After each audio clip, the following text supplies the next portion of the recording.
임팩트 있는 인생 경험을 이야기하는 건데요. 제목이 임팩트라고 이야기는 했지만 간단하게 이제 필기 요거는 좀 추가를 좀 해주세요. 여러분들한테 이제 많이 묻는 이제 경험 관련한 질문들 중에 첫 번째가 가장 힘들었던 일,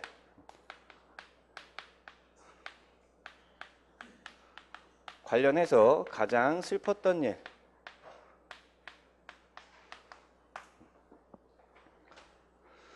자, 그 다음에 요거와 이제 대비해서 가장 기뻤던 일, 가장 행복했던 일,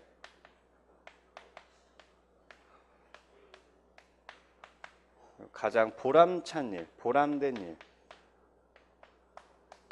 혹은 살면서 감동받은 일, 혹은 살면서 자랑스러운 일, 좀 긍정적인 부분들이죠. 자, 앞에 거는 좀 부정적인 사건, 부정적인 기억과 사건, 뒤에 거는 좀 이제 긍정적인 기억과 사건. 자, 여기에 지금 다 수록이 안 되어 있는데 이렇게 좀 비교를 해서 준비를 좀 해 주시면 좋겠고, 요거와 관련해서 좀 하나 더 하면은 이제 성취와 관련된 것들이 있어. 자, 성취와 관련해서 뭐 가장 집중했던 일, 혹은 몰입했던 일, 이런 것도 이제 경찰 기출 질문에서 지금 보여지고 있고요. 뭐 가장 자랑스러운 일 혹은 가장 잘한 일, 이런 게 이제 또 여기에 있을 수도 있겠지. 자, 어차피 뭐 분류만 그냥 제가 임의대로 한 거고요. 사건이 하나 정해지면 어쨌든 여러분들 웬만하면 돌려 쓸 수 있어요. 그죠? 돌려 쓸 수 있는데 아무래도 요렇게는 돌려 쓰기가 좀 힘들어. 그지? 근데 요렇게 돌려 쓰는 건 괜찮아. 예를 들면 힘들었는데 극복해서 잘한 것 같아. 뭐 이렇게는 또 돌려 쓸 수 있는 거야. 그래서 나름대로 돌려 쓸 수 있게끔. 그래서 최대 3개 사건, 최소 2개 사건 정도는 좀 준비를 하셔야 되지 않을까. 뭐 이런 생각을 합니다.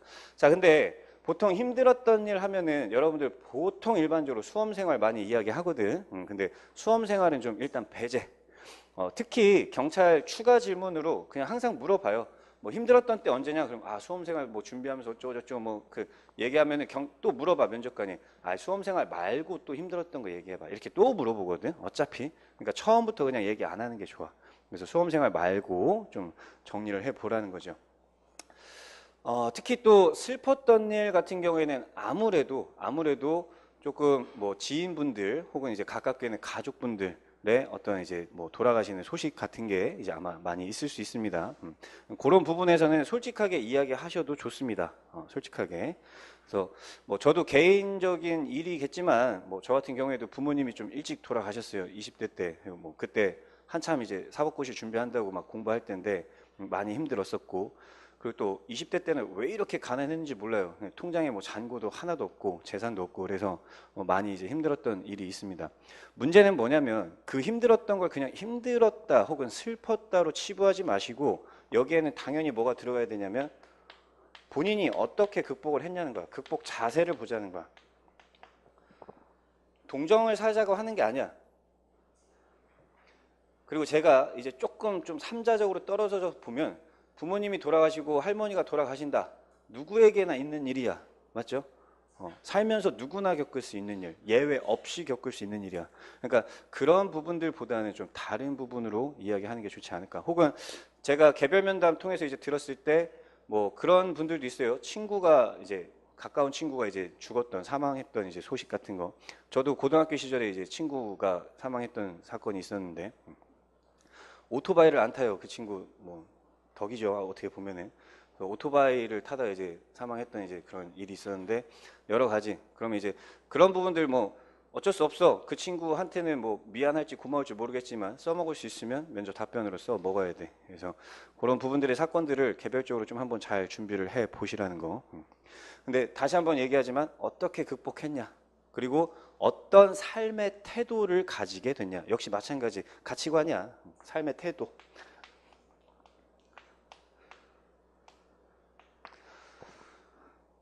자, 이런 부분들에서 좀 진정성 있는 답변이 나왔으면 좋겠습니다. 그래서 이거는 이제 너무나 좀 개인사기 때문에 제가 뭐 일률적인 어떤 케이스를 소개해드리기는 힘들고 어떤 사례를 좀 뭐 소개하기는 좀 어려울 것 같아요. 자, 근데 이런 거는 좀 이제 좋았던 일이니까 좀 한번 얘기를 해봅시다. 기뻤던 일. 여러분들 살면서 뭐 예를 들어서 공부를 좀 못했어. 그래서 중고등학교 시절에는 1등을 한 번도 못했는데 대학교 가서 장학금 받았다. 뭐 이런 사건들이 괜찮습니다.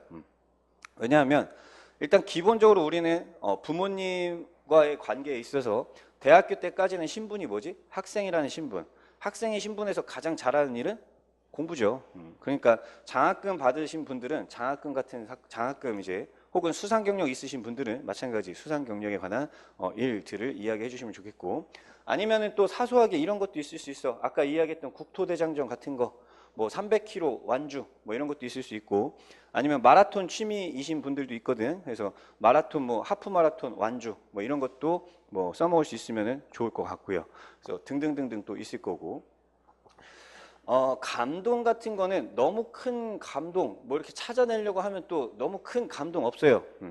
뭐 예를 들어서 결혼을 하신 분들, 결혼 자체가 감동이고 또 기쁜 일 아닐까라는 생각이 들기도 하고, 그다음 아니면 이제 자녀의 출산, 뭐 이런 것도 있을 수 있고, 이제 그런 것도 뭐 많이 활용하실 수 있는 거고요. 그다음에 아니면은 사랑하는 사람으로부터의 어떤 편지 한 통, 이런 것도 굉장히 이제 기쁘고 감동스러울 수 있습니다. 군대 시절 마찬가지 편지 한 통에 또 울고 웃고 할 수 있잖아요, 그지? 그런 부분들도 마찬가지. 다만 똑같아. 경찰로서 어떻게 활용해 나갈 거냐, 똑같아 이것도.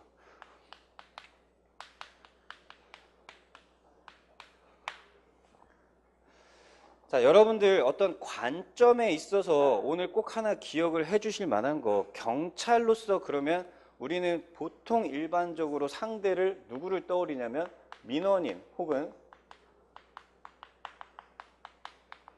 일반 시민들을 떠올리곤 해요. 그죠? 한마디로 이제 고객이라고 한다면은 외부 고객을 가장 먼저 떠올리는데, 고객 중에는 또 누구도 있어? 내부 고객이라고 하는 것도 있습니다. 그게 누구야? 내부 고객. 동료. 그래서 동료와의 관계에서의 활용도 마찬가지 생각을 해주시면은 그것 또한 좋은 스토리가 될 수 있습니다. 편지 한 통, 도시락 하나, 어때? 동료한테 해줄 수 있잖아, 그지? 분명히 우리 주변에는 힘들어하는 동료가 있을 수 있습니다. 힘들어하는 후배가 있을 수 있고, 혹은 장래에 내가 힘들 수도 있어. 그랬을 때 동료와의 관계를 얼마나 잘 유지할 수 있는가. 그래서 아까 얘기했듯이 그냥 단순하게 학창시절에 저 대인관계 좋아요, 이거 자랑하는 것보다는 이런 사건들을 좀 잘 활용을 해주신다면은 그 안에서 대인관계 자연스럽게 나올 수 있다는 거야.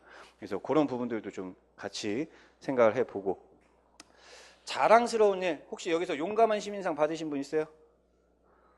없어? 아니면 오늘부터 좀 받으려고 한번 해보든가. 자, 자랑스러운 일 찾기가 또 애매해. 뭐가 그렇게 자랑스러운 게 있겠어, 그지? 자, 마찬가지 이것도 삶에 대한 태도야.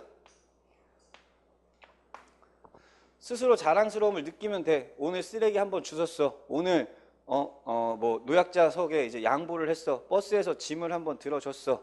뭐 이런 것들. 그런 걸 통해서 역시 마찬가지 자랑스러운 일을 찾을 수 있어.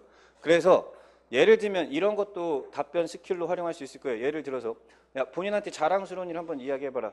저는 매일이 자랑스럽습니다. 그래서 저는 지금 일기를 쓰는 습관을 가지고 있는데 하루에 한 번이라도 일기장에 내가 자랑스러운 일을 쓰기 위해서라도 뭔가를 하려고 계속해서 노력하고 있습니다. 엊그제는 뭐 할머니의 짐을 들어준 적도 있고요. 뭐 어제 그저께는 뭐 자리를 양보한 적도 있고요. 뭐 이런 식으로. 혹은 뭐 어제 그제는 술 마시면서 뭐 노숙자 있어서 신고를 한 적도 있고요. 매일매일 좀 스스로에게 자랑스러운. 그래서 이 삶의 태도라고 이야기하는 부분은 뭐냐면 자랑스럽다고 하는 어떤 대상을 세상에 아니면 타인에게 자랑스러운 게 아니라 누구에게? 스스로에게. 이런 관점을 가져주셔야 이야기들이 나와요. 그렇지 않으면 좀 전에 얘기했지. 살면서 내가 뭐 강도를 때려잡은 것도 아니고, 그 다음에 또 꾸역꾸역 생각하라고 하면 뭐 학창시절 학교폭력 목격자였어. 근데 가서 내가 하지마 이렇게 얘기했다고 칩시다. 그런 적 있어요? 아니야. 거의 대부분 방관자였을 거야. 그지? 그러니까 그런 사건들 찾기보다는 사소한 부분에서의 자랑스러운 일들, 그리고 그렇게 하려고 하는 노력하는 자세, 즉 삶에 대한 태도, 이 부분에 대해서 좀 많이 언급을 하세요. 그게 경찰로서 가져야 할 자질이라고 생각이 듭니다. 그래서 너무 큰 사건 생각하지 마시라는 거. 자, 성취와 집중과 몰입 마찬가지. 여러분들 아마 살면서 내가 이것만큼은 해봐야지라고 해서 목표를 세웠을 겁니다. 여기에는 중요한 건 뭐냐면 목표야, 목표. 어떤 목표를 내가 설정을 하고 거기에서 노력을 했는지. 실패했어도 상관없어. 근데 그 목표. 자, 당연히 또 수험생활하고 연결될 수 있을 텐데 웬만하면 빼라 그랬죠. 수험생활 좀 빼고.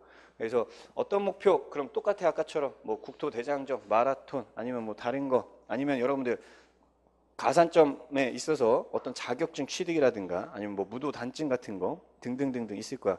그래서 처음에는 좀 안 됐는데 결국은 해냈다. 그래서 사조서 들었던 분들 이런 거 쓸 때는 기본적으로 뭐를 전제로 깔고 쓰라고?